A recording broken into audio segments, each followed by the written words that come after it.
In this video, we'll cover how to adjust the pitch on the Girard GG750 awning with solar station.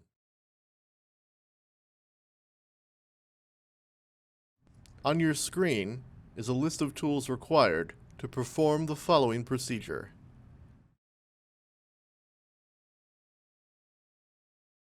Before beginning the procedure, the awning will need to be fully extended.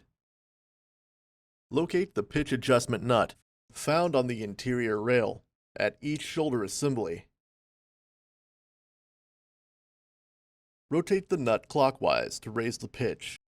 Lift up on the arm slightly to relieve any pressure in the joints, being careful not to over-tighten, as this will result in damage to the awning. To lower the pitch, the nut can be rotated counterclockwise. Repeat this step on the opposite side. Close the awning completely and ensure smooth operation. That the lead rails are flush and square along the length of the cassette.